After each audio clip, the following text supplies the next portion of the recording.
నమస్తే మేడం. నమస్తే అండి. బాగున్నారా మేడం? బాగున్నాను. చాలా మంచి పనులు చేస్తున్నారు మేడం మీరు. చాలా మంచి పనులు చేస్తున్నారు. మిమ్మల్ని చూసి చాలా మంది ఇన్స్పైర్ అవుతున్నారు. కాకపోతే అనుకోకుండా నేను ఒక ప్రోగ్రామ్ లో ఆ, ఒక వ్యక్తిని చూశాను. చూస్తే ఆ రోజు అందరూ అంటే ఒక ముస్లాం వచ్చాడు మేడం.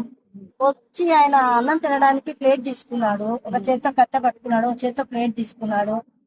అయితే చేతులు సపోర్ట్ చేయట్లేదు, కాలు బాగాలేదు, ఏదో గాయమైంది. సో ఆయన తినడానికి చేతులు సహకరించలేనప్పుడు ఎవరైనా ఒక వ్యక్తి సపోర్ట్ చేస్తారేమో అని చూస్తున్నారు దీనంగా. చూస్తున్నప్పుడు ఇప్పుడు ఈ కాలం ఎలా ఉందంటే గొప్ప వాళ్ళకి మాత్రమే పీటలు వేసే ఇది అనమాట.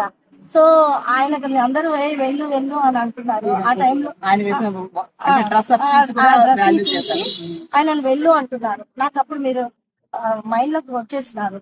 అరే ఎంతో గొప్ప వ్యక్తి తను ఎన్నో కార్యక్రమాలు చేస్తున్నారు. డైలీ మీ రీల్స్ చూస్తుంటారు. మీరు గవర్నమెంట్ హాస్పిటల్కి వెళ్తారు, బాలింతలకు ఏదో పౌష్టికాహారం అందిస్తున్నారు, తర్వాత వస్త్రాలు ఇస్తున్నారు, సరుకులు ఇస్తున్నారు, 2 నెలలకు సరిపడా ఎంతో మందికి. నేను చాలా రీల్స్ చూస్తున్నాను మేడం.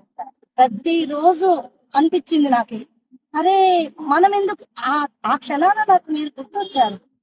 మనం ఎందుకు చేయకూడదు? అంత గొప్పగా వ్యక్తి తను చేసిన దాంట్లో మనం ఆవగించేంత చేయలేకపోతామా అనేసి ఆ క్షణం